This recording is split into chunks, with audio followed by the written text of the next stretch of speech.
భారీ వర్షాలతో కాళేశ్వరం ప్రాజెక్టు కుంగిందని కేసీఆర్ హరీష్ రావు హైకోర్టులో కేసు వేయడం విడ్డూరంగా ఉందన్నారు మంత్రి వివేక్ వెంకటస్వామి.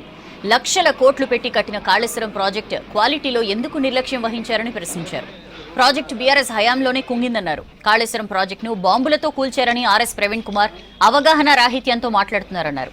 బీఆర్ఎస్ నేతలు మాట్లాడుతున్న ఏ మాట నిజమో తేల్చాలన్నారు మంత్రి వివేక్. రైతులందరూ కూడా భయపడుతున్నారు. అరే ఇప్పుడు ప్రాజెక్ట్ బంద్ అయింది, ఎవరు కూడా ప్రాజెక్ట్ గేట్లు మూసేస్తలేరు. కానీ ఎప్పుడైనా ఈ ప్రాజెక్ట్ మళ్ళా ఏదైతే టీఆర్ఎస్ వాళ్ళు కావాలని ఏదైతే ఆందోళన చేస్తున్నారో అసలు వాళ్ళు బాధ్యత వహించాలి. టీఆర్ఎస్ వాళ్ళు ఎందుకు 1,00,000 కోట్ల రూపాయలు ప్రభుత్వాన్ని అంటే ప్రజల పైసలు నష్టం చేస్తున్నారంటే వాళ్ళపైన కఠిన చర్యలు తీసుకునే అవసరం. 4 సంవత్సరాల నుంచి మనం చూస్తున్నాము అక్కడ రైతులు ఎంత నష్టపడ్డారు.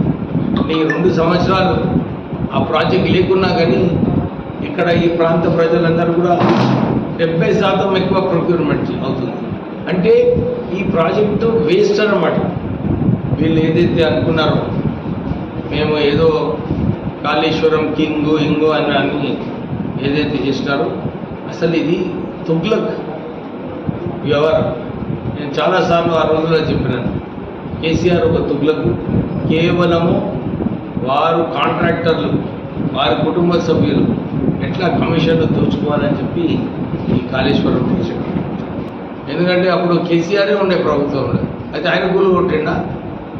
ఆయన ఫస్ట్ ఏమో నిజంగానే అర్థమవుతలేదు. అప్పుడు కేసీఆర్ ప్రభుత్వంలో ఉన్నాడు, కొనికింది కేసీఆర్ ప్రభుత్వం టైంలో. కాంగ్రెస్ పైన చెప్పుడైతే ఏమైనా అర్థం ఉందా దాంట్లో? అసలు ఏమో ఆయన కోపం ఉందేమో కేసీఆర్ మీద చెప్పడానికి ఉల్టా చెప్తున్నాడేమో. అది నిజంగానే వారు ఫ్యాక్ట్స్ తెలుసుకోవాలి. వారు ఆ రోజులనేమో చెప్పిండు కాళేశ్వరం కమిషన్ ప్రాజెక్ట్ అని, మరి ఈ రోజేమో ఉట్టిన కాంగ్రెస్ పైన ఏదో ఒకటి చెప్పాలని చెప్తున్నాడు.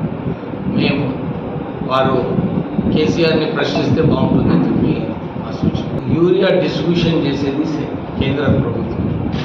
కేంద్రం నుంచి యూరియా వచ్చినప్పుడే రాష్ట్ర ప్రభుత్వం డిస్ట్రిబ్యూట్ చేస్తుంది. మనం చూసినప్పుడు చాలా చోట్ల టీఆర్ఎస్ వాళ్ళు ఎక్కువ బ్యాగులు తీసుకొని ఒక్కొక్క టన్ను అవసరం లేని దగ్గర వాళ్ళు ఓటింగ్ చేయడం జరిగింది. మొన్న ఒక లారీ కూడా పట్టుకున్నారు. అంటే రాష్ట్రంలో బీజేపీ పార్టీ ఏదైతే కేంద్రంలో ఉందో ఆ కేంద్రం ఉన్న పార్టీ యూరియా సప్లై చేయాలి. నిజంగా టీఆర్ఎస్ వాళ్ళు ధర్నా చేయాలనుకుంటే ఢిల్లీకి పోయి ధర్నా చేయాలి. వాళ్ళు ఇక్కడేదో ధర్నా చేస్తున్నా అర్థమవుతలేదు. అంటే వాళ్ళిద్దరూ ఢిల్లీలోనేమో ములాఖాత్ చేసుకుంటారు, ఇక్కడికి వచ్చేమో కేవలం నాటకం ఆడుతున్నారు. వాళ్ళిద్దరు కూడా కలిసి ఈ యూరియా కొరతలను వారు బాధ్యత వహించారు. ముఖ్యంగా మన పెద్దపల్లి ఎంపీ వంశీ గారు చాలా ఆందోళన వ్యక్తం చేస్తూ మంత్రి గారితో కలిసి కొంచెం ఎక్స్ట్రా అలాట్మెంట్ ఏదైతే 7 లక్షల టన్నులు అలాట్మెంట్ కావాలో కేవలం 5 లక్షలు అయింది. వారు దబావ్ చేసి రోజు కూడా కొంచెం యూరియా వచ్చేలాగా వారు చేయడం జరిగింది. అందు గురించి ప్రెషర్ ఏదైతే ఉందో యూరియా కొరత పైన తక్కువ